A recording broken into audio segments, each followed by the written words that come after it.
지난번 시간에 이어서 구조 다당류 시작하도록 하겠습니다. 우리가 앞 시간에 그 다당류의 2차 구조 중에서 아밀로즈 같은 게 이제 알파 헬릭스 형태로 꼬인다라는 말씀을 드렸죠. 우리 단백질에서 알파 타입이 있었고 알파 헬릭스가 있었고 베타 시트 형태 평판 구조 이렇게 두 가지로 크게 나눴죠. 다당류도 마찬가지입니다. 그래서 알파 헬릭스처럼 꼬이는 거, 헬릭스처럼 꼬이는 구조를 우리가 알파 타입이라고 그러고요. 쉽게 이야기해서 평평하게 시트 형태로 꼬이는 거 우리가 베타 타입 이렇게 이야기합니다. 둘 다 일사결합을 하고 있어요. 그걸 이제 생각하시고 다음 내용 봐주기 바랍니다. 2번 구조 다당류.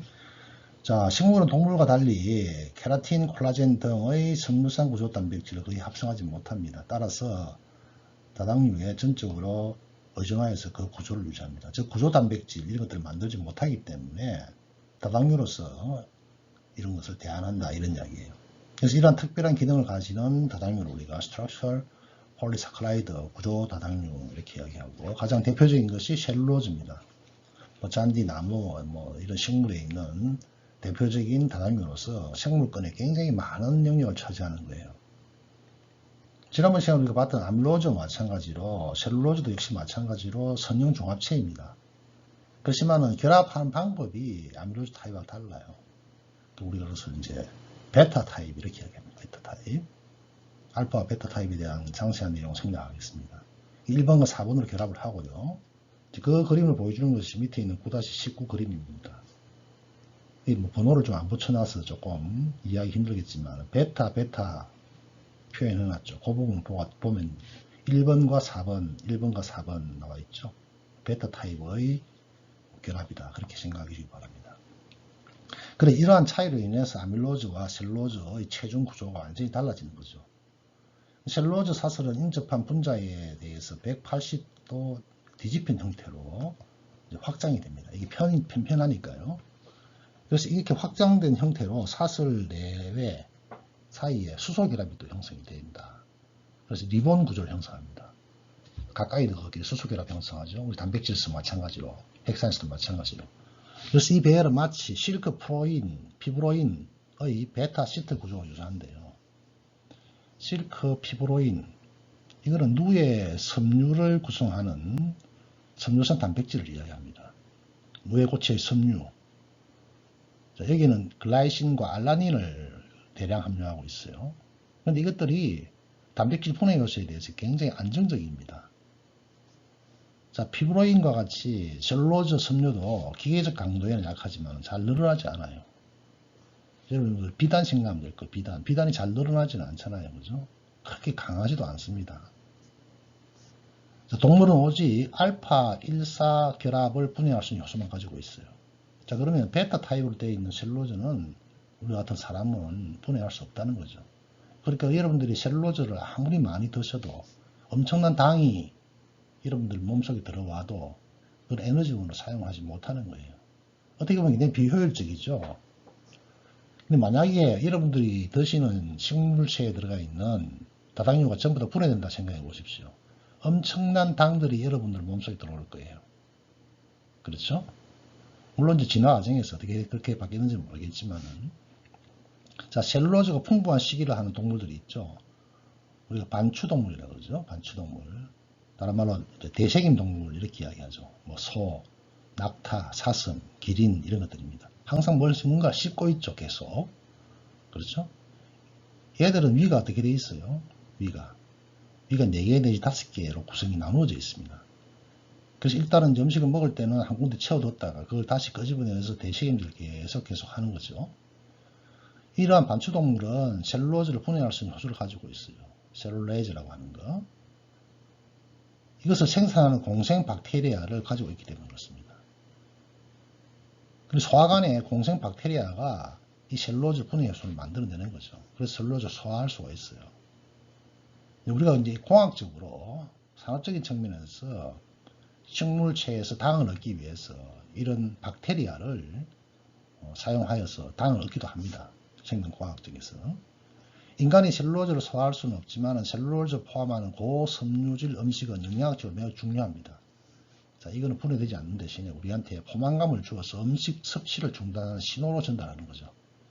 여러분들이 우리 당뇨 환자나 이런 사람들이 식이 조절을 해야 될 사람들은 식사를 할 때 이런 채소류를 많이 넣으시는 게 굉장히 좋죠. 채소를 많이 먹으면 아무래도 포만감도 오고 하니까 식사에 대한 욕구도 떨어지겠죠. 또한 불용성 식이섬유, 이것은 식품의 부피를 증가시켜서 소화관을 통한 이동 속도를 높입니다. 그 다음에 이제 이것들은 이제 특히 변비가 있거나 이런 사람들에 도움이 된다는 거죠. 그리고 잠재적인 발암물질이나 독소에 대한 노출을 감소시키는 것으로도 보고가 되고 있습니다. 식물 섬유질 부분이 셀룰로즈만으로 이루어진 건 아니에요. 다양한 다당류가 식물 세포벽에 존재하고요. 대표적인 다당류가 자일린, 그 다음에 글루코만난 이렇게 얘기하는데, 이것들을 갖다가 우리가 헤미셀룰로즈, 셀룰로즈와 뭐 헤미안 스타일 뭐 이런 식에서 이름이 붙여진 거예요. 식물 세포벽은 여러 층으로 이루어진 복잡한 구조이고요. 셀룰로즈, 미세섬유 이렇게 이야기하고, 이것들이 서로 격자를 형성하는 듯한 구조를 형성하고 있습니다. 밑에 있는 그림 9-2가 그 그림을 보여주고 있고, 그 그림 9-2에 보면은 그 동그라미 부분 있죠. 여기 마치 이제 이렇게 미세섬유들이 격자 형성을 하고 있는 모습들을 보여주고 있죠. 그래서 이제 격자 형성이 되니까 아무래도 강도도 더 튼튼해지겠죠. 그래서 십자 반격 구조 이런 표현을 쓰고요. 다른 다당류와 단백질 매트리스와 함께 이러한 구조를 만들어냅니다. 아까 이제 실크, 피브로인 이게 뭐였죠? 뇌의 섬유를 구성하는 섬유성 단백질이라고 그랬죠. 이런 것들과 함께 이런 매트릭스를 형성한다. 이렇게 이해해 주기 바랍니다. 자, 그 다음 키틴이 나오네요. 키틴. N-아세틸 베타 디글루코사민이 키틴을 형성하는 물질이네요. 이것은 2번 탄소의 수상기가 아세틸화된 아미노기로 치환된 것을 제외하면은 셀룰로즈와 유사하다. 자, 밑에 있는 그림 한번 볼까요? 자, 1번, 2번 탄소. 자, 2번 탄소에 보니까 질소가 와서 붙고 그 위에 아세틸기가 와서 붙는 이런 모습 보여주죠. 요거만 붙었지 나머지는 다 비슷하다는 이야기입니다. 즉 아세틸화되어 있는 아미노산기로 치환된 것이 바로 키틴이다 이렇게 생각하면 될 겁니다. 어디에 있느냐? 곰팡이나 일부 조류, LG, 이제 바다나 육지에, 강에, 물에 사는 LG, 조류죠. 여기서 셀룰로즈는 또는 다른 글루칸을 대체하는 미량 성분이다. 효모 이스터, 세포 분열 시 격벽에서 발견되기도 한다. 자, 키틴이 가장 잘 알려진 것은 절지동물과 연체동물, 외골격을 형성하는 겁니다. 요새 이제 곤충을 또 이제 뭐 식품 산업으로 많이 쓰고 있는데, 곤충은 굉장히 많은 단백질을 함유하고 있지만 껍질을 구성하고 있는 키틴 부분에는 굉장히 많은 탄수화물, 당을 또 많이 함유하고 있다는 것을 알 수가 있을 거예요. 절지동물, 연체동물, 외골격 형성 말이 연결되고 있습니다. 개념요. 셀룰로즈와 키틴은 구조를 구성하고 있는 structural polysaccharide라고 그랬어요. 전문가와는 달리 베타 타입의 일사결합으로 구성되어 있다. 근데 이 베타 타입은 사람은 이것을 분해하는 효소가 없다. 그렇지만 동물들, 특히 반충동물들은 이것들을 분해하는 공생 박테리아가 있기 때문에 이것을 분해할 수 있다. 그렇게 정리하기 바랍니다. 다음 페이지요. 글리코사미노글리칸. 이름이 조금 어렵죠. 척추동물에서 중요한 구조 단백질 중에 하나가 글리코사미노글리칸입니다. 이것은 옛날에는 이제 뮤코 다당류, 뮤코 점액질 이렇게 이야기를 불렀는데, 지금은 글리코사미노글리칸이라고 대부분의 교과서에서 하고 있습니다. 자, 결합 조직의 콘드로이친 황산염, 그 다음에 케라틴, 그 다음 피부 조직에 있는 더마틴 황산염, 그 다음에 히알루론산, 이런 것들이 전부 다 글리코사미노글라이칸에 속합니다. 자, 이 그룹에 속하는 다당류는 모두 2당류 단위가 반복되어서 형성이 되어 있습니다. 이 중 하나의 단당류는 갈락토사민입니다. 갈락토사민. N-아세틸, N에 아세틸기가 붙어 있는 질소를 공유해서 아세틸기가 붙어 있었죠. 혹은 글루코사민인데 역시 마찬가지로 아세틸기가 붙어 있는 N-아세틸 글루코사민의 유도체, 이것을 가지고 있다, 이런 이야기입니다. 자, 밑에 있는 그림을 한번 볼까요? 체계를 보여주고 있어요. 방금 위에서 언급했던 콘드로이트 환상염, 케라틴 황산염, 히알루론산. 사실 이것들은 우리 몸에서 형성되지 않으면 여러분들 피부 탄력이 떨어지고 하는 것들이 이게 이제 형성이 잘 안 돼서 그러는 거예요. 굉장히 중요한 구조를 형성하고 탄력을 주고 하는 데 중요한 다당류예요. 자, 콘드로이트 황산염을 한번 봅시다. 지금 제가 이 슬라이드에 빨간 동그라미, 파란 동그라미를 해놨는데요. 이 파란 동그라미가 글루크론산입니다. 그 다음에 파란 동그라미가 N-아세틸 갈락토사민이에요. 콘드로이친 황산염은 이 두 개가 서로 연결되어 있어요. 연결. 자, 그런데 가만히 보니까 글루크론산하고 N-아세틸 갈락토스는 1번과 3번 사이에 탄소 결합이 있고요. 이것을 연결해 주는 것이 1, 4번이네요. 이런 식으로 되어 있죠. 자, 그에 비해서 케라틴 황산염은 GAL이니까 갈락토스죠. 그 다음에 N-아세틸 갈락토스 두 개가 연결되어 있습니다. 근데 우리와 달리 이 더욱 각각의 당이 1사로 되어 있죠. 1사로 되어 있는 이 두 개가 1, 3으로 연결되어 있습니다. 그런 차이점이 있죠. 그 다음에 히알루론산. 자, 거기 역시 마찬가지로 글루크론산이 있고 N-아세틸 글루코사민이 들어가 있습니다. 거기 사이는 콘드로이친 황산염처럼 1번, 3번 연결되어 있고 이 두 개의 이당류가 1번과 4번 탄소 사이에 의해서 연결되어 있네요. 그림 9-22는 그 소연골에 있는 프로테오글라이칸 전자혐의염을 보여주고 있습니다. 마치 이게 그 젖병을 소독할 때 쓰는 솔과 같은 모습이죠. 그죠? 그런 모습을 보여주고 있습니다. 1번 프로테오글리칸 복합체, 방금 위에서 봤던 이 그림입니다. 방금 이렇게 우리가 살펴봤던 글라이코사미노글라이칸의 주요 기능이 뭐냐? 방금 내가 이런 것들이 잘 형성이 안 되면 피부의 탄력성이 없어진다든지 이런 게 있다 그랬죠. 그래서 피부나 결합 조직의 단백질 성분을 한꺼번에 잡고 있는 기질을 형성합니다. 여기 형성이 안 되면 피부 탄력성이 당연히 떨어지겠죠. 그 중에 하나의 예가 이제 프로테오글라이칸이라고 하는 위에 있는 그림이 되겠고요. 자, 이거는 좀 전에 보니까 단백질 성분을 한꺼번에 잡고 있는 기질을 형성하는 것이다. 이런 말이 있었죠. 앞페이지에서 우리가 실크 프로인도 뭐였습니까? 누에구치의 섬유를 구성하는 섬유상 단백질이었어요. 이것도 마찬가지로 단백질과 같이 결합이 되어 있다는 거죠.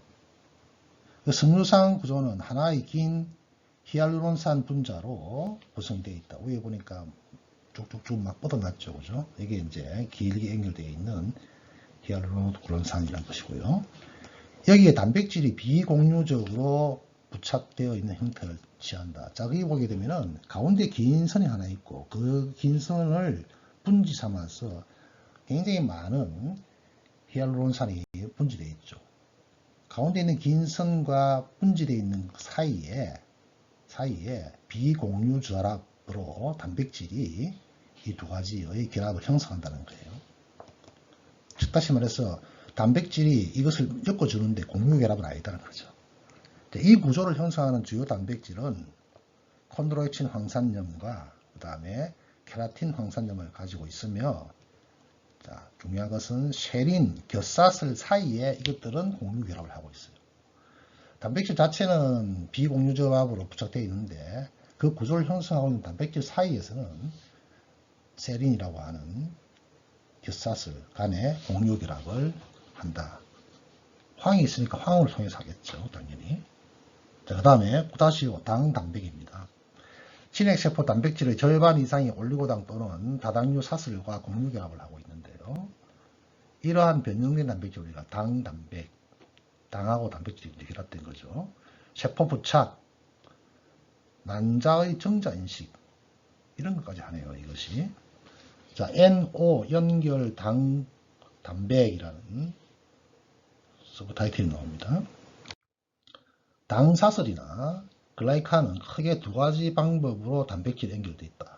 좀 전에 단백질이 연결되어 있다까지 했죠. 그 중에서 N-연결 글라이칸, N-링크드 글라이칸은 일반적으로 N-아세틸 글루코사민이나 N-아세틸 갈락토사민을 통해서 아스파라진 장기의 곁사슬에 있는 아마이드기 N-지속이죠. 왜 연결된다. 그 다음에 O 연결 글라이칸은 N-아세틸 갈락토스 사민과 세린 또는 트레오닌 장기의 수상기 사이에 있는 O-글리코시드 결합에 의해서 부착이 된다. 이렇게 되어 있네요. 자, 밑에 있는 그림을 한번 볼까요? 단백질이 당과 이제 연결되는 과정이에요. 여기 단백질 사슬이 쭉 있어요. 한번 꺾일 때마다 서로 다른 종류의 아미노산이겠죠. 그 중에서 어떤 종류의 아미노산이 이제 하나 표현이 된 거예요. N-아세틸 글리코사민을 이제 하나 예를 들어서 보여주는 것인데요. 거기는 아스파라진 장기가 빨갛게 표현이 되어 있죠. 그 아스파라진 장기가 1번 탄소와 서로 연결되어 있는 모습을 보여주고 있죠. 그런데 이 아스파라진 장기와 1번 탄소 사이에는 중간에 질소 N이 있죠. 그래서 아마이드 기에 결합한다. 이런 표현을 쓰는 거예요. 밑에 있는 아세틸 갈락토사민을 보게 되면은 쭉 연결되어 있는 단백질 사슬 중에서 이 연결에 관여하는 아미노산은 트레오닌이에요. 트레오닌. 트레오닌은 갈락토사민의 1번 탄소와 결합을 하는데 여기에는 산소가 중간에 공유되어 있죠. 그래서 이것을 O-글리코시드 결합 이렇게 이야기합니다. 즉 아스파라진은 아미드기를 통해서 트레오닌은 여기서 O는 OH 그래서 OH 수상기죠. 하이드록실기. 그래서 O-글리코시드 결합 이렇게 표현합니다. 개념이요. N-연결 글라이칸은 아스파라긴 장기의 곁사슬 아마이드기 N이었어요. 그 다음 O-연결 글라이칸은 세린 또는 스레오닌 장기의 수상기 사이에 OH 사이에 O, 글리코시드에 의해서 결합이 연결되어 있다. 자, 다시 이 그림을 한번 봐주기 바랍니다. 이 그림 보게 되면 당 단백질 해가지고 7-7이라는 그림이 있죠. 그죠? 7-7 그림이 있어요. 자, 위에 있는 그림은 뭘 보여주는 거예요? 조금 전에 봤던 N-아세틸 글루코사민이 만들어지는 과정을 보여주는 거예요. 폴리펩타이드 차질이 쭉 있어요. 그 중에서 아스파라진이 하나 있네요. 그 아스파라진의 아마이드기 NH2죠. 질소가 있는 그 부분과 여기서 말하는 당, 우리 교과서에 이제 글루코사민 당이죠. 이것이 붙는데 물 분자가 빠져나가네요. 그래서 아마이드기 결합을 하고 있다. 그래서 N이 중간에 매개하고 있기 때문에 N-글라이콜시딕 본드 이렇게 이야기하고요. 자, 밑에 있는 걸 봅시다. 자, 밑에 있는 거는 세린이 하나 보여주고 있네요. 우리 교과서에서는 트레오닌을 보여줬어요. O 연결은 세린이나 트레오닌 둘 중에 하나가 관여해요. N 연결은 뭐가 관여하고 N 연결은 아스파라진 하나만 관여합니다. 기억해 두세요. N 연결 아스파라진 아미노산이 관여하고 O 연결은 두 가지 한다. 세린 또는 트레오닌이고 지금 7-7 그림은 세린과의 연결 결합을 보여주고 있는 것입니다. 역시 분자가 이탈되고요. 산소를 중심으로 해서 결합하죠. 그래서 이것을 O, 글라이콜시딕 본드 이렇게 이야기합니다. 249페이지 왼쪽 맨 아래 세 번째 줄요. 자, 그럼 이런 것들이 왜 중요하느냐 이거죠. 이렇게 복잡한 걸 왜 배우느냐 이거예요. 자, 면역 글로불린은 당 단백질의 글라이칸 사슬이 갖는 정보 기능을 가장 잘 보여주는 A입니다. 자, 모든 면역 글로불린 항체, 자, 우리가 기본적인 구조 여러분들 알고 있죠? H 사슬 도메인에 부착된 탄수화물 사슬을 가지고 있습니다. 자, 각기 다른 면역 글로불린이 인식을 해야 할 항원은 굉장히 많죠. 그죠? 그래서 항원, 면역 글로불린의 복합체가 형성이 되어서 항원을 파괴하는데 그 항원을 인식하는 것이 바로 이런 당 단백질이 한다 이런 이야기예요. 그리고 이러한 과정에서 부착된 올리고당 사슬의 차이는 그 특이성을 부여하는 중요한 역할을 합니다. 특이적 인식을 위한 일부 역할은 이 부착 올리고당 사슬이 담당하고 있다. 이런 표현이 있고요. 그 다음에 O연결 글라이칸을 하나 더 또 이야기하고 있습니다. 많은 단백질이 O연결 올리고당을 부착하고 있으며 다양한 기능을 수행하는데요. 예를 들어서 남극 물고기의 당 단백질은 부동의 역할을 합니다. 매우 추운 지역에 살기 위해서요. 그래서 매우 차가운 물에서도 체액을 얼지 않게 해주고요. 그럼 점액이나 타액 분비물에서 광범위하게 발견되는 당 단백질은 짧은 O연결 올리고당을 많이 가지고 있습니다. 그래서 일부 O연결 올리고당은 세포 내 표적 및 분자와 세포 식별 역할을 합니다. 가장 적합한 예가 바로 혈액형입니다. 혈액형. 자, 혈액형 항원 쪽으로 갑니다. 혈액형 항원. 자, 혈액형 항원은 막 단백질에 부착된 O연결 글라이칸의 종류에 따라서 달라집니다. 여기는 ABO식 혈액형만 이야기하는 거예요. 또한 올리고당이 지질 성분에 연결되어 당 지질을 형성할 수도 있다. 분자의 지질 부분은 자, 적혈구 세포막 외부 표면에 항원이 고정이 되도록 도와주는 역할을 하네요. 그래서 이 부착된 올리고당이 바로 혈액형을 결정을 합니다. 개념. 혈액형을 결정하는 물질은 적혈구 표면에 부착된 올리고당 항원입니다. 자, ABO로 나타나는 혈액형 분류가 우리가 가장 여러분 잘 알고 있죠. 현재 이것뿐만 아니라 100개 이상의 다른 항원 혈액형이 지금 보고되고 있습니다. 가장 중요한 게 ABO식이죠. 특히 이제 ABO식은 가족관계 규명이라든지 이런 활용도에서 휴수혈 관계에서 제일 중요한 역할을 하고, 다른 혈액형 물론 이제 OH RB 혈액형 그것도 중요하지만은 ABO식이 기본적으로 가장 중요하죠. 이 그림을 한번 봐주기 바랍니다. 자, 이 그림 보게 되면은요, ABO식 시스템을 보여주고 있는데 혈액형 각각에 대응하는 세포 표면의 당사슬을 나타내주고 있습니다. 자, 가운데 보니까 비항원성이 있고요. 맨 위에 비항원성. 그 다음 밑에 보니까 항원성 두 개가 있어요. 자, O형은 비항원성이에요. 그에 비해서 A형과 B형은 항원성이라는 이야기를 하고 있어요. 자, 그럼 항원성과 비항원성의 차이점은 뭔가요? 항원성과 비항원성의 차이점은 기본적인 백본은 O형과 A형, B형이 같아요. 그러나 A형과 B형은 뭐가 하나 더 붙어 있죠. 그렇죠?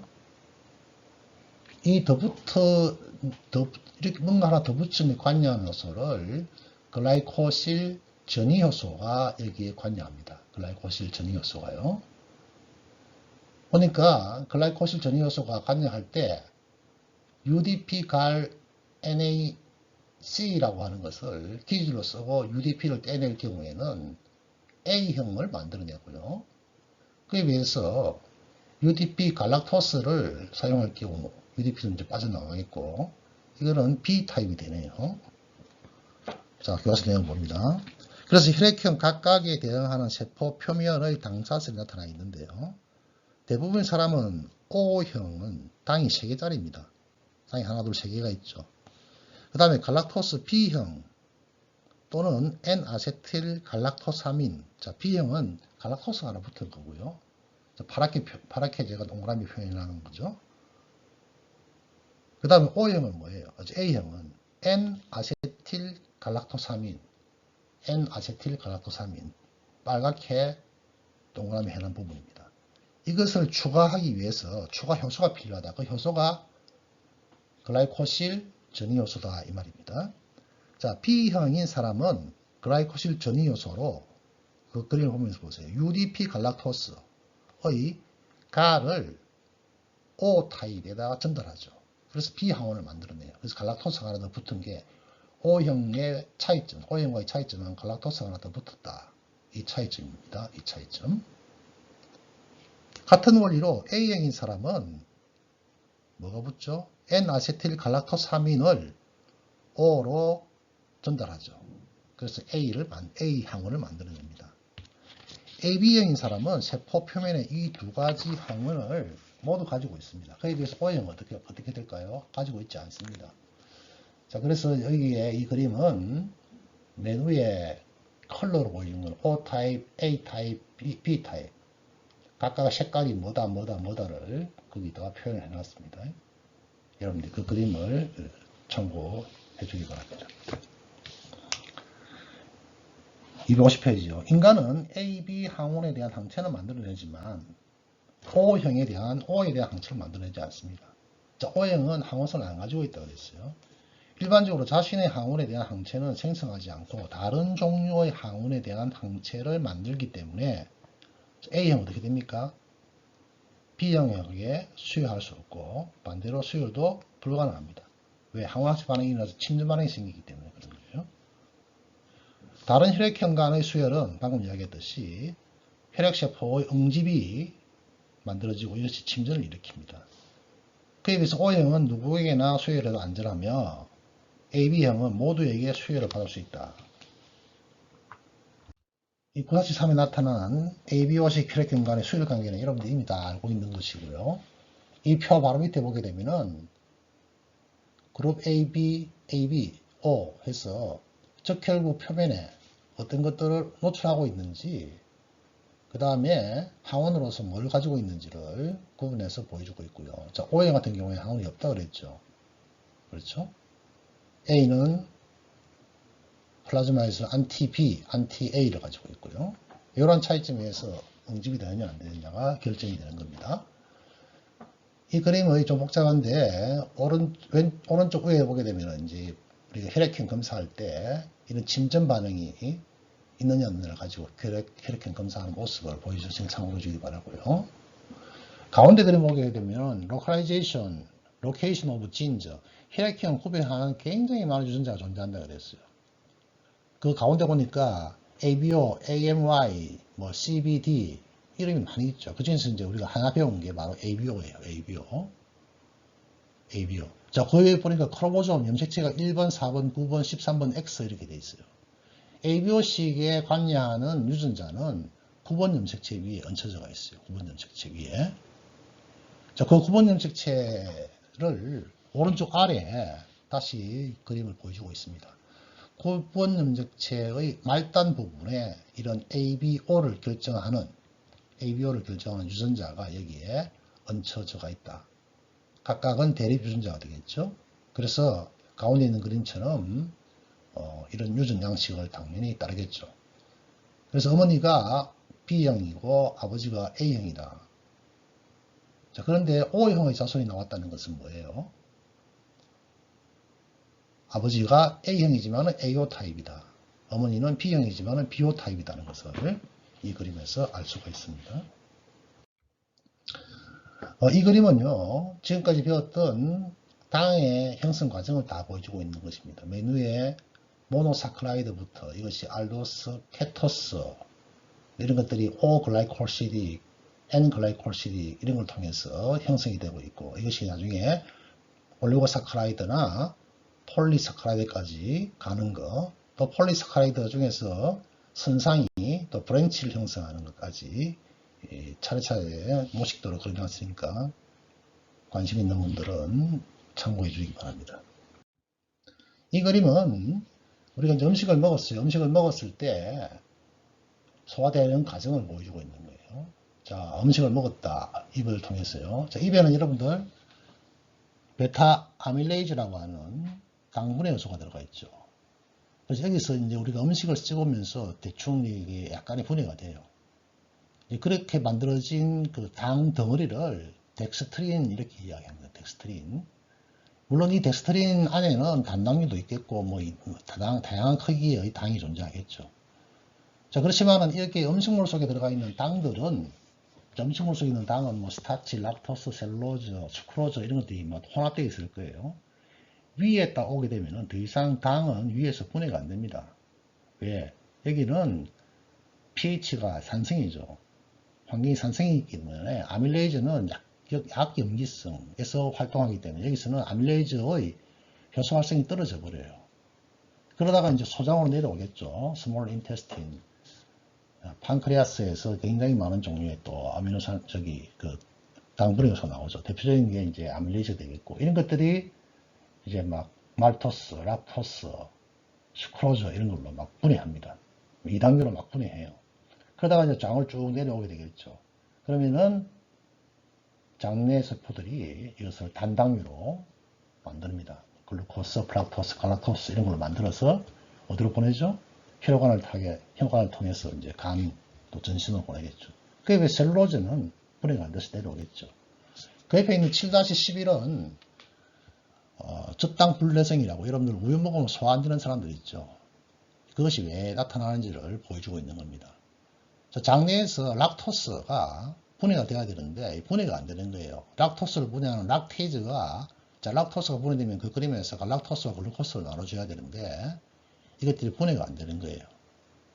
그러면은 분해가 안 된 채로 어디로 내려오는 거예요? 대장으로 내려오는 거예요. 대장. 분해가 안 되니까 대장까지 내려오겠죠.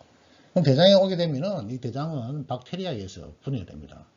그리고 마치 반추동물이 셀룰로즈를 분해할 수 있듯이 이런 락토스를 분해할 수 있는 박테리아들에 의해서 이것들이 탄소를 함유하는 물질들을 이렇게 막 바뀌게 되겠죠. 그러다 보니까 뭐 여러 가지 부작용이 나타날 수도 있고 속도 더부룩하고 뭐 냄새도 안 좋은 방구가 끼게 되고 그런 현상을 보여주고 있는 그림입니다. 251페이지 시간 좀 지났지만은요. 요약 부분 자 눈으로 쭉 한번 봐주세요. 여러분들 봐주길 생각하고요. 그 다음에 253페이지 자 떠오르는 분야 글라이코믹스라는 분야가 있습니다. 글라이코믹스 최근 들어서 이 글라이코믹스 글루코스에 대한 연구가 인체 질병과 밀접한 연관성이 있다는 게 굉장히 많이 밝혀지고 있어서 이것을 연구하는 분야를 우리가 글라이코믹스 이렇게 이야기합니다. 자 빨리 눈으로 한번 봐주기 바랍니다. 뭐 생물학처럼 혈액형 항원과 같은 분자들이 당사슬 지표 분자 뭐 이런 것들을 깨달았다 이런 말이 있고요. 또 면역 시스템에서 항원 항체에 굉장히 중요한 역할을 하는 거 당이다. 표지 이런 말이 나오고요. 인지라 이런 말이 나오죠. 그래서 첫 번째 줄 제일 밑 테라그래프 보게 되면은 세포 인식에 있어서 탄수화물이 가장 중요한 역할을 하게 되더라. 그래서 저 중요성이 이제 더욱더 커지는 거예요. 그 다음 올리고당류가 어떻게나 이렇게나 흔히 세포 표지자로 사용되는 까다가 무엇일까? 그 가능성이 뭐냐? 첫 번째 가능성 뭐 이러이러한 구조의 다양성 두 번째 항원성 특정 항체에 대한 반응을 나타내는 항원성 이런 것들을 이야기하죠. 그래서 그 두 번째 테라그래프 맨 밑에 보니까 표적으로 당사슬을 선해왔을 것이다 라는 결론을 내리게 되는 겁니다. 그리고 이러한 다당류의 구조 분석 이런 것들을 글라이코믹스라고 하는 이제 항문장이 새로 태어났다. 첫 번째 다당류 내 특정 결합을 끊는 효소들의 작용과 연관된 것들. 두 번째 개선된 분석 기술들에 의해서 이러한 글라이코믹스 만들어진 당들의 역할 이런 것들을 최근 들어서 많은 이제 과학자들이 관심 가지고 있는 것이고 세 번째 올리고당류가 항상 높은 항원성을 지니는 경향성이 있다는 점으로 이러한 특성을 토대로 분석 시약으로 가능한 특정 항체들을 우리가 개발할 수 있다는 장점을 가지고 있어요. 병의 진단, 뭐 원인 파악뿐만 아니고 소화계와 연관된 거, 신호 전달과 연관된 거, 면역 기능과 연관된 거 이런 것들과 연관되어 있기 때문에 중요한 내용이다. 시간이 많이 지났습니다만은 중간에 끊으면 또 연결이 안 될 것 같아서 여기까지 수업을 했습니다. 자, 수고했습니다. 오늘 수업 마치도록 하겠습니다.